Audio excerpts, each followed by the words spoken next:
Hi, everybody, and happy February 18th, 2026. Y'all, we are halfway through this month.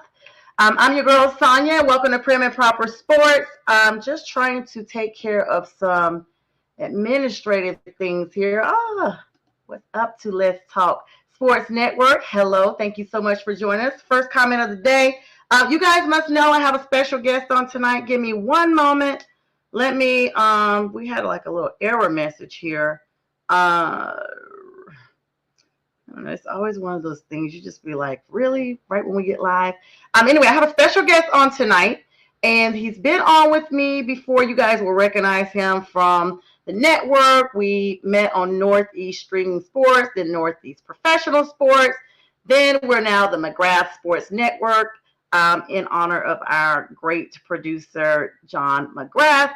And so I have him here. It took me a couple of weeks to nail him down, y'all, because he's still in celebratory mode, as he should be. None other than my great co-host and the host of Football Talk with Bo. A whole bunch of shows he got going on. He does the Kraken reporting. He does a bunch of stuff on site out on the West Coast. I'm very grateful for his time on tonight, especially with the time difference. None other than my friend and co-colleague, Mr. Bo Crouch. Bo, welcome and thank you so much for joining us again at Prim and Proper Sports. How are you? Doing great. Thanks for having me. Always fun hanging out with you. Yeah, always a great time. So tell the audience who has not known you before what you do and all that good stuff. I know it, but I like for people to, self-plug whenever they can. And by the way, love the new backdrop. Oh, thank you. Yeah. So, for those of you that don't know me, I'm a credentialed media member. So I cover the NHL, WNBA, Major League Rugby, Arena Football, Senior Bowl, all of that stuff. So do all of that. And then, my history with sports is I played professionally in the Arena Football League. So that's a little bit about me. But for the most part, I just talk about sports now. Absolutely. And I know that gives you a different perspective when you have the opportunity to have been a player, now to see the players. It adds a whole new meaning for yelling at your team. Congratulations to the Seattle Seahawks, world champions, Super Bowl 60, the rematch that everyone was waiting on from Super Bowl 49. And this defense, this offense, the entire side, it's very difficult to beat a team that was so well equipped on both sides of the ball, Bo. I mean, I literally thought the score may be a little bit worse than what it was. Congratulations to the Patriots for hanging in there as much as they could with a rookie quarterback, a still rookie quarterback. Congratulations as a former Panther to Sam Darnold. Way to come back. If they had a comeback player of the year, it had to go to Sam Darnold. It's so difficult, Bo, to see a quarterback assume the role of a backup quarterback and then to come back at the forefront, unless you're Joe Flacco and you're just trying to save face because somebody's out and they call you from home. But nonetheless, to go all the way to the Super Bowl, you all remain number one in the league the entire season, number one NFC team the entire season, even after a rough 4-game loss it was just like a 180, literally. How was it to just watch the maturation of that team and see the cohesiveness with Darnold at the helm, see Cabaret and all those great guys out there? Yeah, I mean, it was such an impressive run, and it was one that was kind of under the radar a little bit, right? I mean, all the talking heads were still talking about the Rams being better, the Niners potentially being better. But then when you watched the numbers, you're like, oh no, this team isn't messing around. I mean, they had the number one scoring defense in the league, and then quietly had the third most explosive offense in the league. And that was something that nobody was talking about. And, when it got to the Super Bowl, I really thought that whoever won the NFC side was going to win the Super Bowl because whether it was the Rams, the Seahawks, even the Niners, if they would have found a way there, I just didn't see any competition on the AFC side that was going to be able to Mm-hmm. handle those. The AFC side kind of tended to be one-sided, right? When you looked at the Broncos, they were a good defense, but the offense didn't really start playing football till the fourth quarter. The Mm-hmm. Patriots was a really inconsistent offense against some of the better teams, but you didn't know how tested they were. There was only 3 coaches they faced this year that didn't get fired in their entire schedule. Wild. Like, that was wild. CJ Stroud the whole time, great defense for the Texans, but they were falling apart. So when you looked at how well-rounded the 3 teams from the West were, I didn't see anybody on the AFC side that was really going to stack up to that. Yeah, I don't know. It was a tale of 2 seasons, honestly, for the Patriots. We saw them looking really well, but then people were breaking down who had they played. Who had they played during the season? They played the entire NFC South, and then they played their own division. So that's 8 games right there. Well, 8, and then another, 3 games? So sorry, 8, 9, 10, 11. That's the majority of their season right there. And they won all of those games, if I'm not mistaken. Not that much competition at all. Pink Fanfur, thank you so much for joining us tonight. Always a real creator out there. Pink, please share this on the Pantherettes platform. We're having some connection issues that everyone can see me side-eyeing. It's because I'm like, what's going on with Facebook? They're not letting us trend tonight for some reason. So anyway, Bo, I mean, such an amazing time, and just to know that that you guys got what it takes. You got the magic, as they say. To witness that, and you had an opportunity to kind of look at the stats. You're a stats person. How different is it that we see Sam Darnold performance-wise this season as opposed to the last couple of seasons? I mean, he looked very similar to what we saw with the Vikings. He was every bit that guy. And then when you saw him kind of fall apart at the end, the biggest reason for that was that offensive line got hurt. So you started seeing him getting an amazing amount of pressure, and you saw that pressure getting to him during the Super Bowl. Kudos to the Patriots, because if they weren't back there, that score would have been far more lopsided, because he just barely missed JSN, who was wide open, but he escaped a tackle and then got hit right as he threw that one that ended up sailing 5 yards over his head. But that would have been a walk-in touchdown for JSN. And then, they also got lucky on a Kenneth Walker penalty where he ran it, 50 yards to get in the end zone. And that one gets called back. I mean, that's 2 more potential touchdowns in this game. So, I mean, this game could have got out of hand in a score that was already pretty lopsided. Shout out to the Christian. He was a real difference maker from that Patriots defense. Mm-hmm. Yeah, Gonzo, he did work. And it was funny because going into that, I thought that he and a safety were going to bracket JSN and kind of take him out of the game, right? And they did that. The part of this game that I didn't see coming was Kenneth Walker getting the MVP. I didn't think he was going to have the day that he had, because the Patriots defense against the run had actually been really good during the season. And so I was surprised to see him go off for over 100 yards. Yeah, congratulations to him. It was really it was disappointing to see Cabaret not out there, because he has been stellar throughout the season. Of course, we know that you guys had played 23, 24 games by the time the Super Bowl rolled around. Everyone's hurt this time of season, things like that. But just to think, DK Metcalf is somewhere kicking himself, surely, just like the Vikings are. To see him back, what is the projection of him coming back as a healthy version of himself next season? Charbonnet? Chardonnay. What I say, Cabernet? I'm thinking about a wine. My bad. So he'll be good. I mean, obviously, it was his ACL tear, so he's not going to be available until probably at least halfway through the season. So they do have some decisions to make. Kenneth Walker is going to be a free agent. Mm-hmm. Seattle doesn't have a history of overpaying running backs, so I will not be surprised if Kenneth Walker's on a different team next year, Oh and my gosh. someone's going to pay him a lot of money. He's going to make 10 to 12 million a year because he had one of his best years since he got in the league and won the Super Bowl MVP.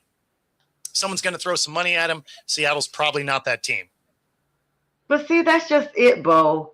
I mean, we see this with teams that win. We see it in all sports, honestly. We see it with the Braves won the World Series. Okay, let's decimate the team. We saw it when the Panthers just went to the Super Bowl 10 years ago. Okay, let's implode the team. Why not come up with this money? I mean, he's clearly earned it, not just having a stellar day, but freaking MVP and definitely a leader throughout the entire time of the dance show that Seattle put on. What's up to you, J.I.? Thank you so much for joining us both, guys. It's Bo. I mean, and hello to Candy Castellan. Hello, Candy. Thank you so much for joining us tonight. I mean, why not pay him? What is the salary cap was just raised, Bo? The salary cap was just raised for all teams. Are you telling me that Seattle does not have the money in place after going to the freaking Super Bowl to pay Kenneth Walker? They have the cap space, but that doesn't matter. So Seattle historically just doesn't pay running backs. I mean, they drafted Kenneth Walker in the second round and still drafted Charbonnet the next year in the second round. Yeah. So this is a team that has a history of just trying to get that next guy. Walker has mostly been injured throughout his career. He's gotten hurt just about every single year. And Seattle also has a history that is a little bit rough when it comes to the running back, where they haven't had a starting running back not land on IR until this year since 2014. Whoa, I wasn't aware of that. So it's hard to want to pay a guy that has an injury history, and for a team that can't keep a guy healthy, it's hard to want to pay a guy $10 to $12 million a year that you may not have all year. Yeah, absolutely. So I do expect them to let him go to another team, get paid somewhere else. Charbonnet comes back halfway through. Halani looked pretty good in the touches that he had. And then, you go and draft a guy in the second or third round again, because although they only have 4 picks, they don't have an insane amount of needs on this team. And they do have the 5th or 6th highest cap space. So they could go get a couple of free agents or maybe trade out of the 32nd pick in the first round and get a couple extra picks. But they can probably grab another running back that'll work and avoid overpaying for a guy that may or may not stay healthy. That's just the thing. The running back shelf life is very short, no matter what team you play for.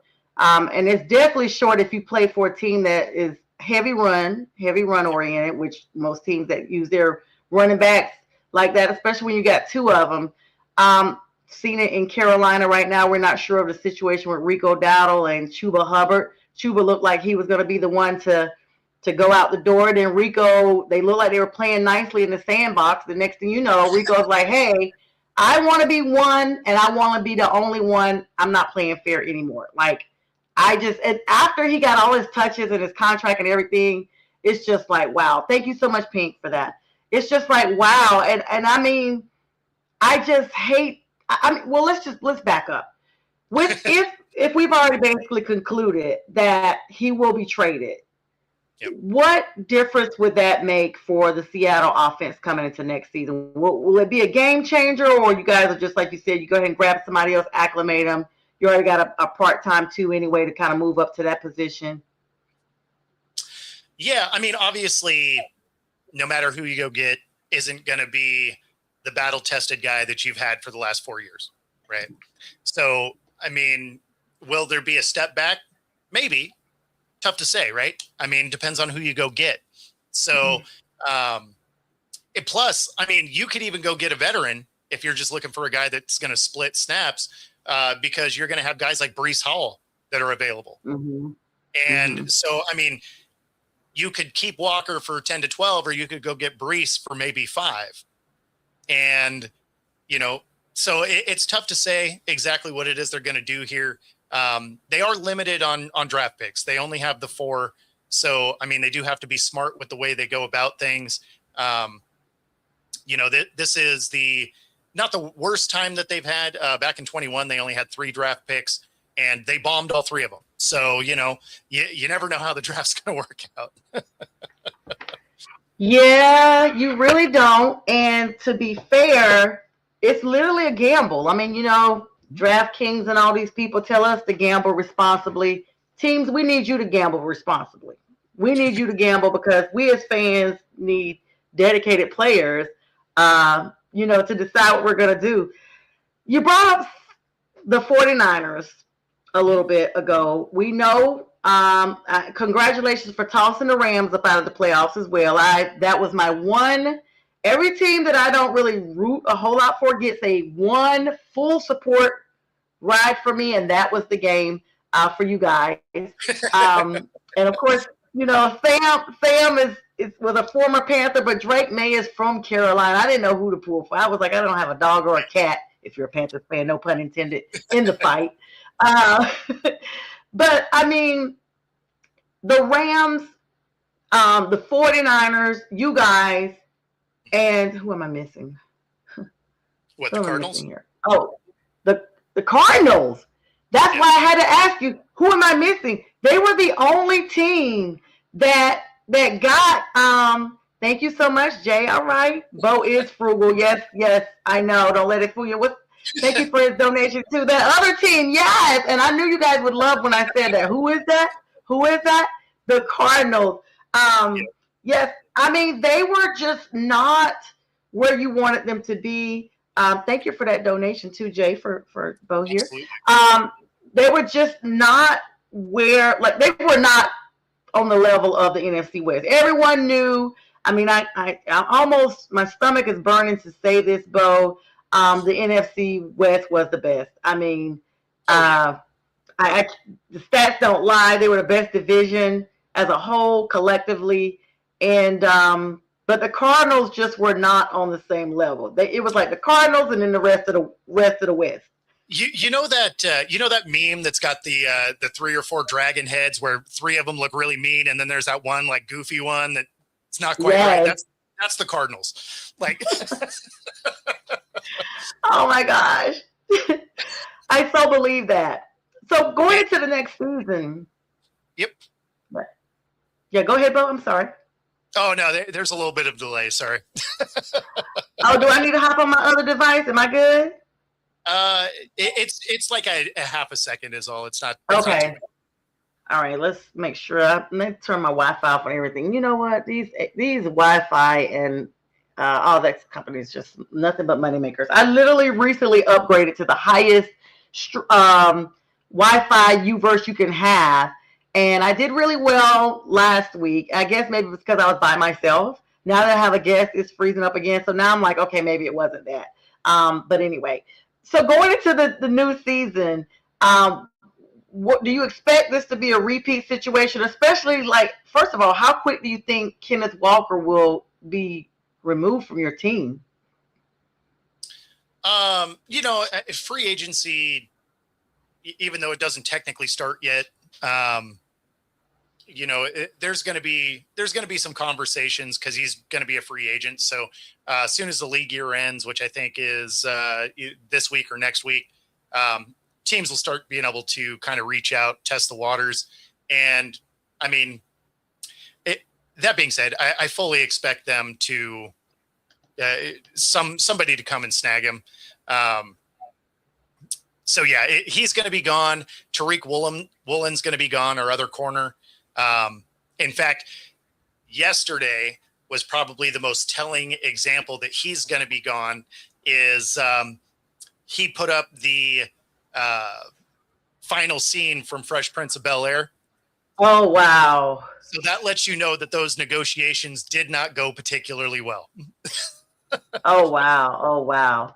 That is crazy. Hi, Feather Freebird. Always good to have you on. And thank you for the birthday wish.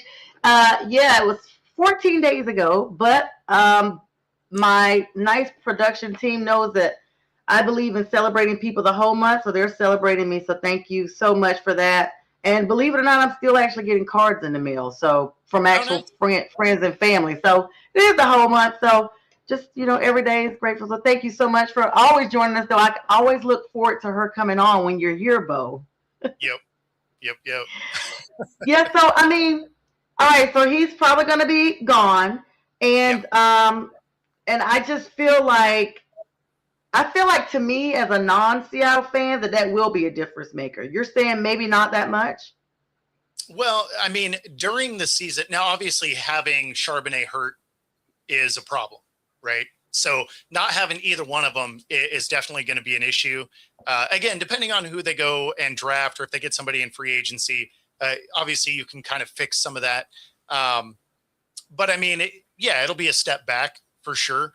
But as far as, like a repeat or anything like that, this division is still going to be exceedingly tough. So I would expect that all three teams in this division probably win a game or two less than they did this last year. Oh, wow. But that still places them all as double-digit winners. So yeah. I would not be shocked if the West sends 3 to the playoffs again. Jeez. I pray not. I'm sorry, folks. Can someone else, you know what? That is really, I don't know. I was looking at the stats on that. You probably know better than me. Is this the first time the entire division, like all three teams, were literally the top contenders? I did not see where we actually had that ever happen before. Not 3. And not with that record. I can't recall a time where 3 of the final 4 teams were from one division. I don't remember seeing a time that's been the case. So no, that is kind of unprecedented. Or if it has happened before, it's probably like once, because I can't think of scenarios where like having 2 in there has happened a ton of times, but having 3, that's pretty rare. We don't have to worry about sending 4 though, because the Cardinals, based on their coaching hires, aren't even trying this year. So I don't even know. I don't even know who that dude is. I'm gonna be honest. I was like, who? What? Oh, so LaFleur is the Green Bay's coach brother. So, wait, as in Matt LaFleur's brother? Yeah. So he's going to be their coach. But their offensive coordinator, they went and got Nathaniel Hackett for, I have no idea why, but he hasn't been good anywhere. So based on that, I'm pretty sure they're not really trying to do a whole lot this year. He's doing a heck of a job. Yeah. Not a heck of a job when he comes on. So yeah. Oh, thank you, Jay. I lost my comment. I'm missing my comments over here. Thank you, J.I. And Feather Freebird says good evening again. Thank you so much to her. I mean, I don't know. Okay, so we're talking about your team, but I'm not talking about some other teams too, including my own. It's just fair. I will say before we get there, because I will congratulate you. You and I are in a group chat, and it's been a lot of fun. There were some days I was like, I'm not going to even respond because I am literally upset about my team, and his team is winning. But it was so much fun this season, Bo. I was like, yeah, Bo, I don't remember you being this vocal last year in the chat. You were like, oh, I was. I'm like, well, I didn't see it. Not for my team. So for me, I return energy, right? So if people are posting stuff, I'll post back. If people aren't saying anything, I just leave it alone. But if people are posting stuff, I'm like, oh, okay. Like, yeah, it was so funny because it was like, I'm just trying to celebrate the fact that we are relevant for the first time in 8 to 10 years. 2017, 2015, depends on how you look at it. And I would put like a little stat up, and I'm just like, look, guys, like we're doing it. And Bo comes with this meme that's just the total opposite. Like, oh, here's your championship trophy now for finally winning 3 games in a row. Come on, I'm like, whoa. I made that specifically for you. I know you did, because I was like, this is a Bo creation. So you guys, we always have a lot of fun. and they have a slogan that says "Football is family." It really is. I would not be here continuously where I am. I would not have met Bo if it wasn't for Mac. Shout out to Miss Linda. I'm always so grateful. I think about them several times a week because every time I get ready to sit down and do a show, I'm always like, they sought me out. They had Bo, and because of that, I've met so many great people that are super talented. And Bo has the most amazing show. I mean, Bo, sometimes you do so many shows. I'm like, when do you have time to do anything else? Just working for the Kraken out there. And you guys just had the Super Bowl party. How was that? I saw like some footage of you at Lumen Field. You were there before the crowd got there. How exciting was that? I mean, it probably sounds corny, but I really want to know how it was. No, like it was awesome. So there was about 1 million people down in Seattle for the parade. And before the parade took off, so where you saw that video inside of Lumen Field, that was the trophy presentation. And there was, on top of the 1 million people outside, there was a little over 40,000 in the stadium. So pretty electric atmosphere. And yeah, so I mean, it was a blast. Anytime you can get a championship parade is amazing, right? Yeah, I wouldn't know, but I'm just saying, yeah. Well, the Braves had one. I've experienced that here in Atlanta with the World Series, but for NFL, I wouldn't know. And at this point, now past the half a century mark, I'm praying I can see one before my days have ended. And I plan on being here a long time, but I don't know. But that is super exciting though, Bo. And I had opportunity to just fly over Lumen Field last year. I'm still planning on, because I have a passion for football. My goal is to get to every stadium, and I'm only a third of the way there. So I got to get to Seattle. I probably will choose when we're not playing you guys, just so that I don't have to be upset. I can go and just enjoy and just leave happy no matter what. If I go when we play you guys, it's just like, you just never know. I'll be like, Bo, have your bond money already ready, because I'm showing out at this game. Like, I guarantee you it's funny, but every time people go to games with me and they don't really know me, they be like, oh my God, like, I cannot believe you really. I'm like, oh yeah, I'm not exaggerating. Like, the chat is a very dulled down version of the real me at a game. So it was funny because I'm really bad with divisional rivalries, especially the Falcons, because I live here.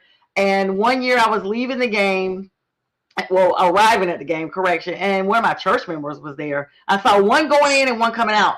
The one coming out was one of our elders, and he was like, oh, next year we'll have to, get seats together. I was like, oh, no, you don't want to sit with me at a game. And he was like, oh, no. I said, no, I say things that are definitely not spiritual. He's like, oh, Janie, his wife, gets a little excited too. I said, no, this is totally different. You'll probably be revoking my membership. Like, I am horrible. Like, people threaten to call the number on me. I figured he was sitting close, and as he was leaving, he was like, you need Jesus. Like, you need Jesus, and you up there singing on Sunday? That is not who I saw in the stands, ma'am, at all. But yeah, it's super fun. So moving on just a little bit, and it's actually 9:30. So Bo, you and I need to do a small commercial real quick.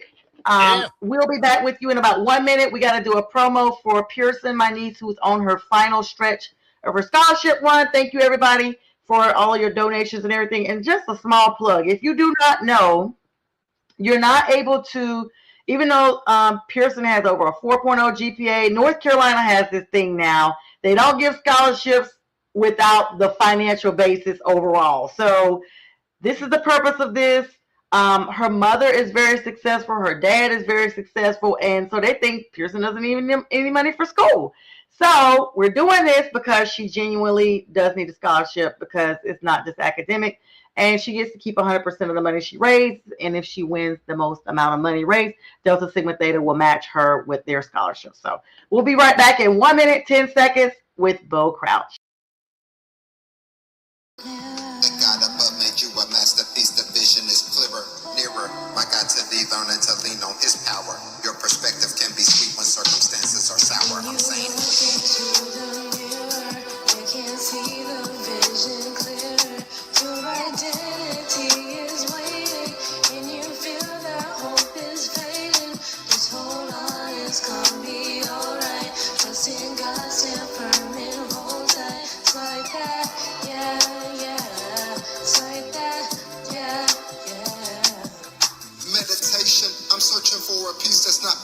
Searching for feelings of solitude, emotions that's pleasant, treasure. What do you deem important versus essential? We put our heart and soul in every line behind instrumentals. Coincidental? I think not. God's plan from the very beginning. Create the type of music that make people think twice before sinning, pleading. Holy Father, please forgive our trespasses, confusing things we want for things we need in life, our must-haves. Selfish, inconsiderate, narcissistic people. Christ died for all the world, so there is power in Jesus. Issues happen, disagreements, dissensions, distortions. This fallen flesh, we still forget sometimes that God is our portion. Forcing, others won't cut it, nor manipulation. One thing that's very destructive is self-righteous behavior. Satan, he's crafty, throwing darts like Bailey's. All right. Thank you, everybody. And shout out again to Pearson Jones. And thank you, everyone who is donating. I'm Bo Crouch, host, creator extraordinaire of Football Talk with Bo. He's on Coast to Coast shows. I mean, he's everywhere. We'll give him the last probably couple of minutes of the show to plug in all his stuff so that you guys can make sure you follow him or just drop us a chat, and I'll make sure you get those links later on. The 49ers, in you guys' division, valiant fight, but just at the end, beat up and banged up. They are officially the face of Mexico now. They'll be headlining the 2026 Mexico City game, Bo, at Estadio Bernate. This is part of a massive international schedule for 2026, which will feature a record 9 international games across 4 different continents and 7 countries. I mean, Roger Goodell was not playing when he said he was going to be international. What are your thoughts on us going international? I mean, I remember when they started, a couple of games, and now it's just like they're everywhere and growing. Yep. Yeah, I mean, it's great for the league, obviously. I mean, when you look at the international games, here domestically, your viewer base was kind of set, right? They were doing a great job as far as women viewership has grown a ton over the last decade. But, at some point you start to kind of saturate your own market. And so for them to reach out internationally makes a ton of sense. So I'm not mad at it. I'm not mad at it at all. It's cool to see. They're going to Australia, which that's going to be a pretty wild thing. So there's that. Their Mexico City games are really good. Obviously, going all over Europe. And so, yeah. The Mariners are. We have no championship. Thank you, Feather Freebird. Hi, Tiger Stripes Media. Thanks for joining us. And what's up, B. Strilla? Brian Arndt on the producer, the production, all that. And hello, Donna. Okay, everybody coming in. Bo brings all the crowds. I love having Bo on. He gets the viewership up and everyone shows love. I mean, you're right, though, Bo. It's international. We've seen some teams go over there and waste their fuel money, like the Falcons. Went over there, got their behinds beat. I mean, these guys got beat at home. It's bad when you're beat international at home and away. Like, you just can't win a game. Sorry, Falcons fans. I mean, I am wearing red tonight. And I said I was going to be a little kinder since they did their part and let us cash in our insurance policy to go to the playoffs. But, I mean, it is good for revenue. But I guess I just always wonder how well attended are these games that are international. I mean, we see the cameras. We see that. They look well attended. But if you are international, how's that working? So it's because there's such a limited number, those games sell out so fast. Because there's teams or fans of every team that go to it because they're only getting one shot at it. Right. And so they'll go and they'll watch the game because it's their only opportunity to go to a live game. When I was living down in Mexico, the Mexico City game that year was San Francisco and the Cardinals. And I had the wrong day written down for being able to apply for tickets. Right. Because where I was, it was only about an hour and a half flight to Mexico City. And so it's like, that'd be amazing. And that game sold out in 5 minutes. Oh my goodness.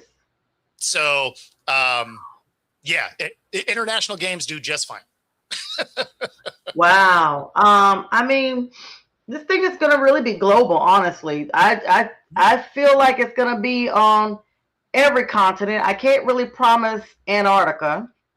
I don't know how that would work. Yeah, I don't think they're doing it. I don't think the Penguins care. So It's the ice I'm concerned about. Like, the game is going to take on a whole. Go ahead and send the Patriots and the Broncos down there again. They're used to it. Any of you Northeasterners teams. But yeah, I don't know. Seattle, you guys get some winter up there too.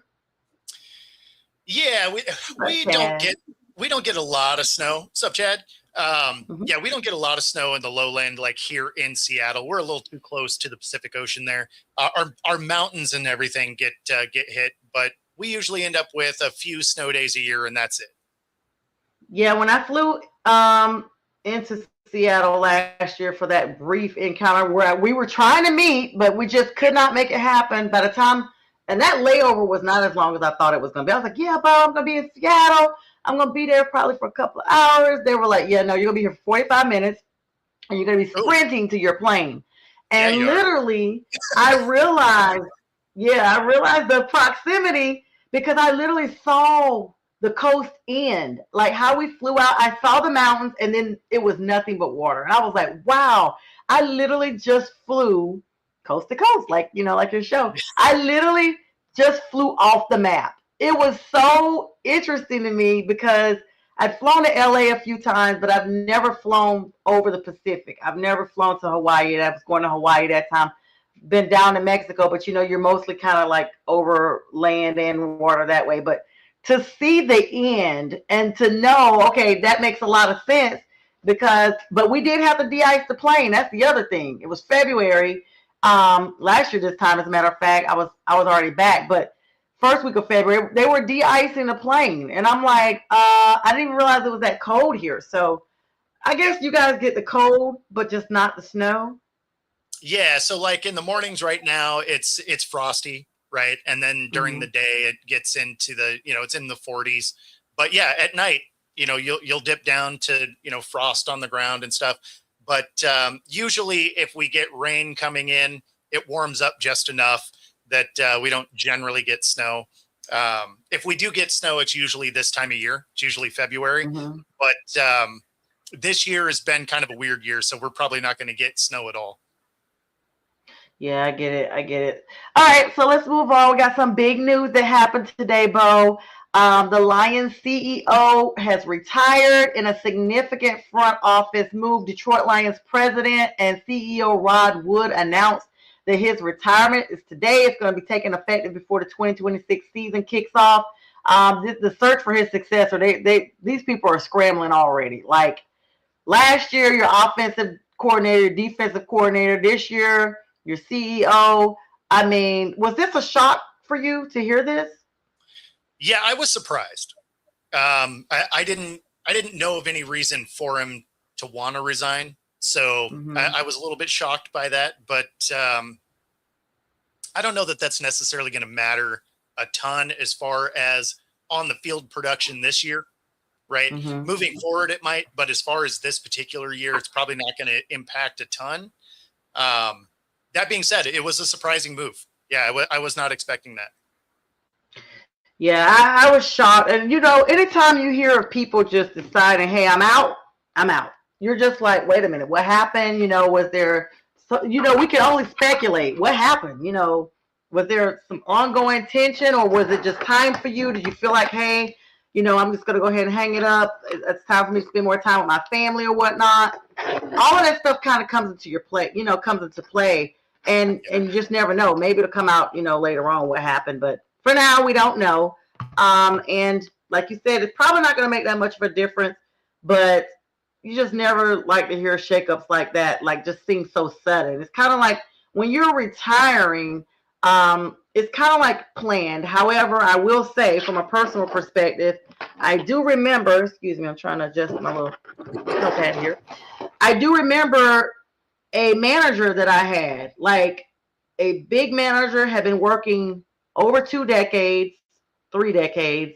and the holidays were over. A lot of people decide they want to retire or move over to another job at the end of the year. She just literally let us know like week 3. So, Claudia, if you're watching, because I know you do follow my show sometimes, I'm trying not to reveal everything, but 36 years, an uneven number and everything. She was like, I'm out. And I'm like, Claudia, I'm about to go to law school. I need you to stay here so I can still work because you're going to work my schedule. So she just literally was like, I'm out. So I guess sometimes it does happen that way. But we wish him the best. You know, we always say we wish him the best. Patrick Mahomes, AFC West, they actually have an issue with their salary cap out there. So even though we talked about salary caps being raised, Bo, some teams it's just not significant enough to make a difference. And so Patrick Mahomes, the real Gonzo, his contract is being restructured. Converted $54.45 million of his 2026 salary into a signing bonus. This move is going to instantly create $43.56 million cap space as they look to retain some new talent. What are your thoughts on that? Yeah, it's not the first time they've restructured his deal. You know, after he signed that 10-year, $500 million contract, it's been restructured a couple of times. And so for them to do it again makes sense. I mean, it's something Tom Brady used to do, right? It's how he was able to stay on top, right? So Tom Brady was only the highest paid quarterback one time, and that'll be true for Mahomes as well as he continues to restructure this thing to keep talent around him. So, yeah, it's not a shock that that's happening. Obviously, for this next year, they're in some trouble because Mahomes is still going to be recovering from injury. And, you know, Kelsey's likely retiring. So, I mean, they're probably not going to be a great team this year anyway. So for them to restructure and kind of free stuff up makes sense. Yeah, you kind of segued into my next part. I was going to ask you, Kelsey. I mean, I really would not be surprised, Bo, if I just heard him not even come back. I literally have this feeling that he's going to make a big production. It's going to be one of those situations that you're going to take note and notice because, you know, he's engaged to Taylor Swift. So he's got to have one last hurrah. And it just wouldn't be the same if he just decided, okay, at the end of the season, I'm just not going to do it. I don't think that he has it in him to feel like he can run it back another season. We just didn't see the same vigor that we've seen in him over the years. Well, and there's not a big incentive to run it back because you're not going to have Mahomes. So Mahomes isn't going to be ready to go for the beginning of the season. So, I mean, what are you running it back for? A potential miss playoff again, right? So I don't see, like, he's a free agent anyway. So it would require them wanting him to come back and him wanting to come back and finding a number that makes sense. And when you looked at him over the last 2 years, you could see that his speed had slowed down. He wasn't quite that impact player anymore. Really, the only reason you want to come back is if you want to play maybe 2 more years, honestly, to get the all-time tight end receiving, you know, yardage record. I could see him maybe wanting to do that, but he's still going to go down as one of the best tight ends to ever play. So I don't think it's really necessary for him to. But when you're looking at the way this team is and how it's going to shape up this year, I don't know that you try and come back for a year that you're pretty sure the playoffs are, you know, a wild card is probably your best shot at the playoffs. They're definitely not reachable. Right. And I just feel like with Mahomes being out, like you said, how is he going to even get any receptions this year? Like, he wasn't getting a lot of targets anyway. He really was not. And so if you look at that, and that was the reason why. He literally he hasn't just been that good with ball management anymore, honestly. I guess that's the best way to put it. We saw him drop pivotal catches even when Mahomes was fine. Yeah, no, absolutely. I expect him to, you know, announce his retirement. I know he's still milling it around, but he has so many things he can do off the field. You know, obviously his New Heights podcast, it does fine. Yep. He would get whatever kind of TV deal he wants to get. So, I mean, he has all of his after playing stuff kind of already in front of him. So when you're looking at a team that doesn't have a real good shot at the playoffs, your guy is probably not going to play most of the year. I mean, I don't know. It'd be tough to want to come back for that, especially because you're competitive, right? So the last thing you want to do is come back for one more year, risk getting hurt for a season that you can kind of look at saying, yeah, I mean, a playoff spot's going to be tough.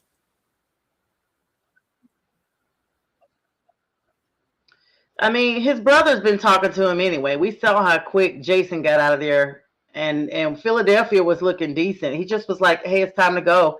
And I remember having a couple of players on with me, Pat Williams being one, and he said, you know when to go. And you played in arena football, Bo. You played football. You know when to go. You just may wake up that day and be like, you know what? This is it. It's nothing wrong. I just want this to be it. While I can still recognize and that I'm, an athlete and still have my faculties about myself.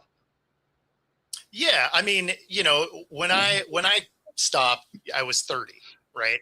And that was that was a situation where I was like, I know if I keep going, my knees are just going to be toast. Right. Mm-hmm. And so it was like, okay, I got to finish with a championship. I got to play arena ball.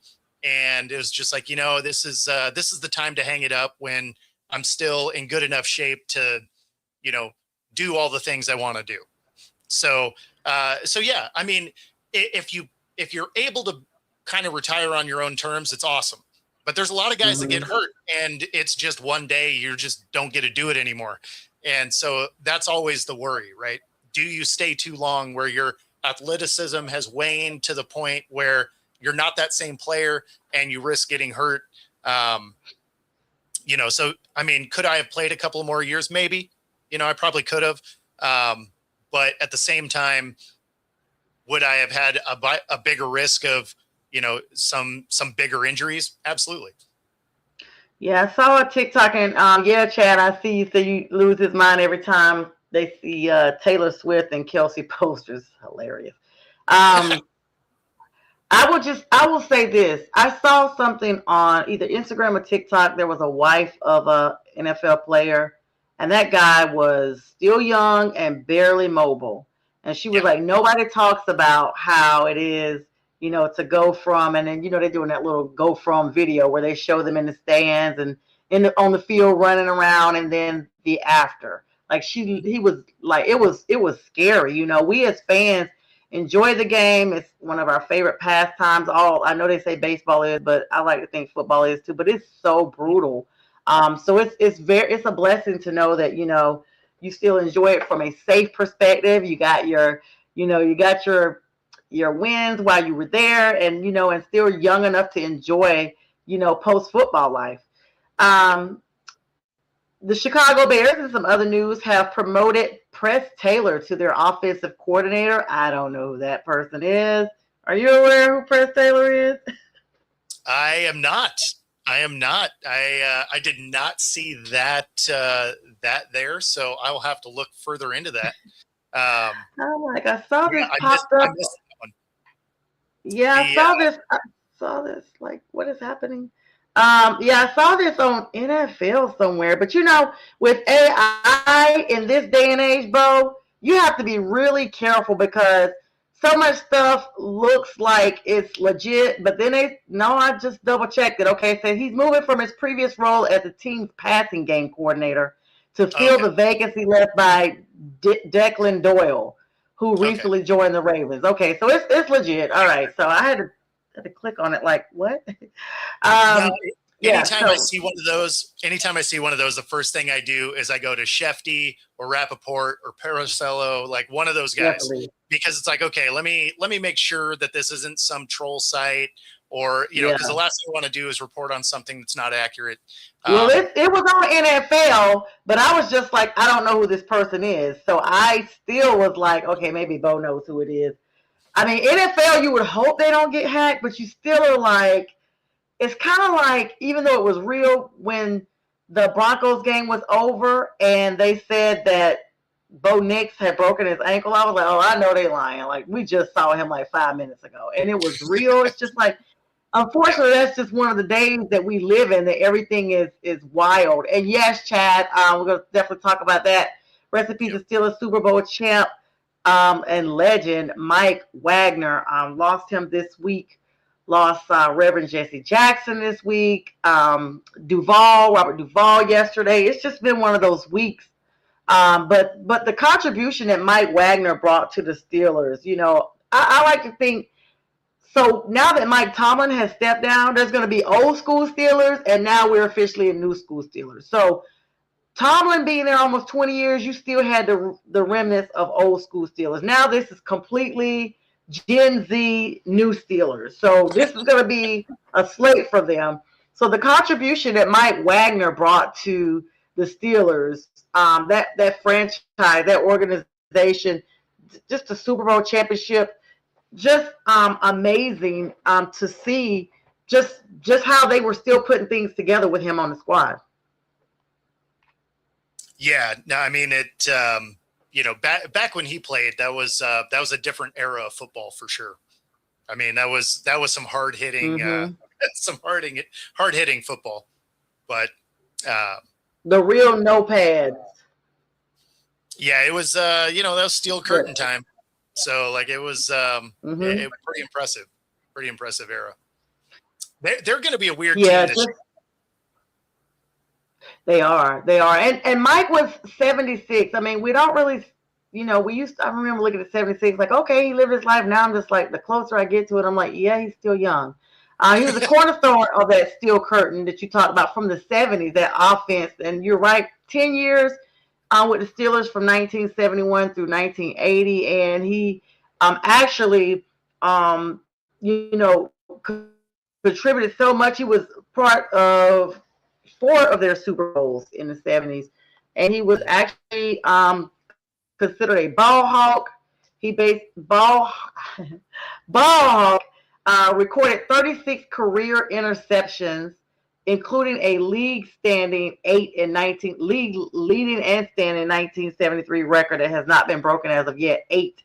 He famously recorded the interception in both Super Bowl, I guess that's 9 against Fran Tarkenton, and then Super Bowl 10 against Roger Staubach. So everybody knows who he is.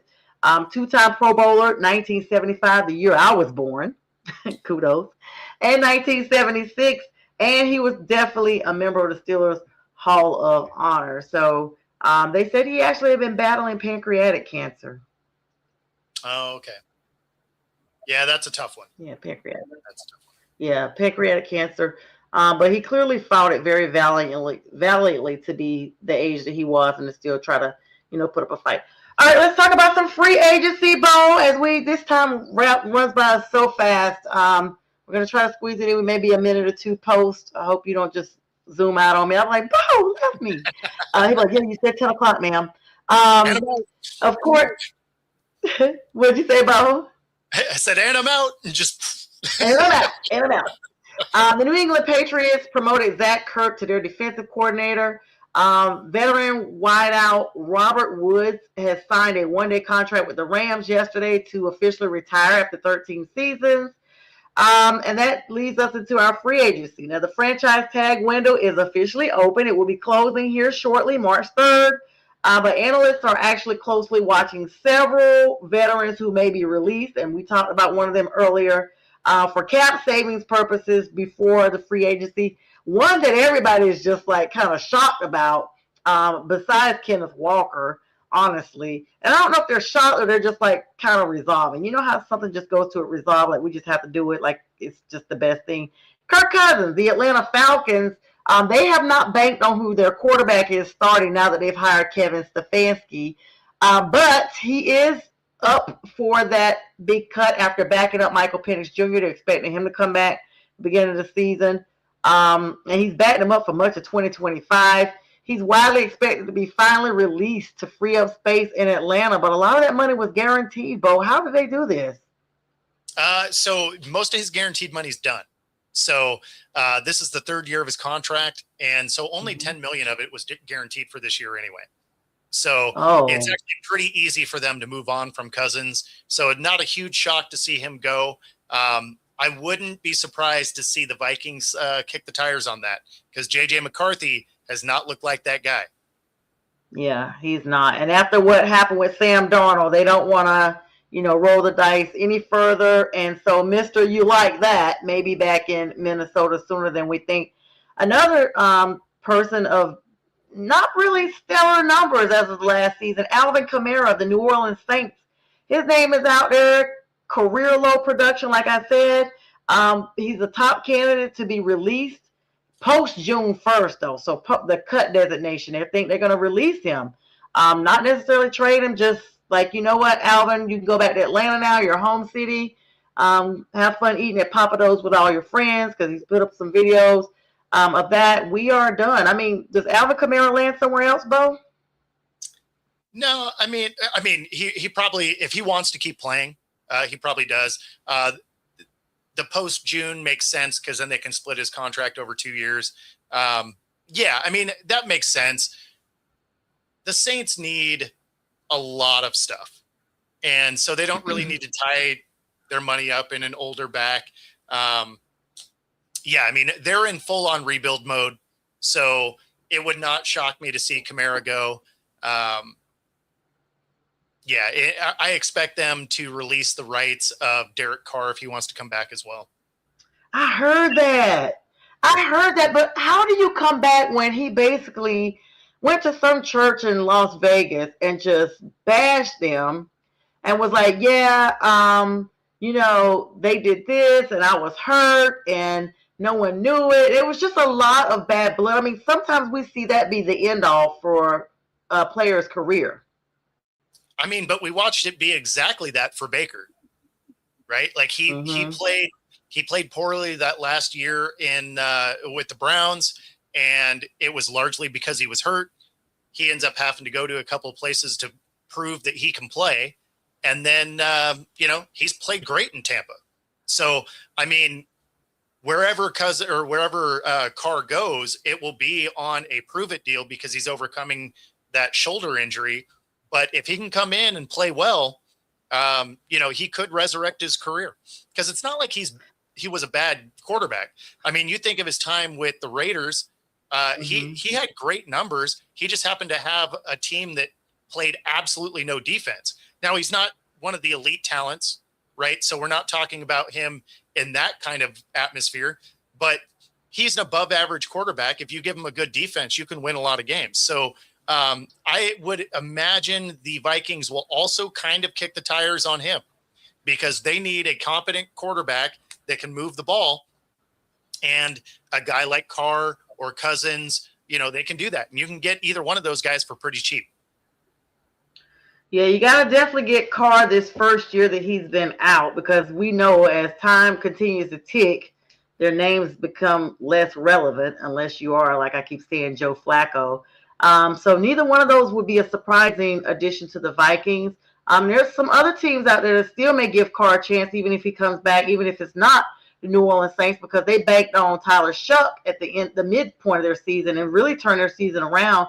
Had they used him over Spencer Rattler the entire season, we probably would have been looking at a different NFC South, as opposed to the three-way cluster, that it turned out to be. And I don't use those type of words, but y'all know what it is.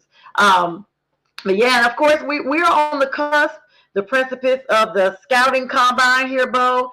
In Indianapolis, just a week away. Next week, as a matter of fact, February 23rd. Mock drafts are coming up. I don't really put a lot of weight on those, but there are some top prospects. Of course, Indiana's quarterback Fernando Mendoza is a big name coming out. We're looking for him. And Colorado star Travis Hunter are currently battling for the top overall spot in the most projections. Of course, this draft location, I said Travis Hunter. I don't know why. Sorry. Battling for that. I was going to say, he's been playing. Travis Hunter, my news about him is about his position. It's not about, I was like, wait a minute, hold on, I typed that up wrong. Travis Hunter is not going to be on both sides of the ball. Let me just give y'all the condensed version. Next season, he's going to be picked to one, and that's going to be the one. That's what I meant to say. But Fernando Mendoza, I was half asleep. This is what happens when you're doing school and trying to get your notes together for readability purposes. I was up at 6:30 this morning. So the other player you were probably trying to mention was Ty Simpson.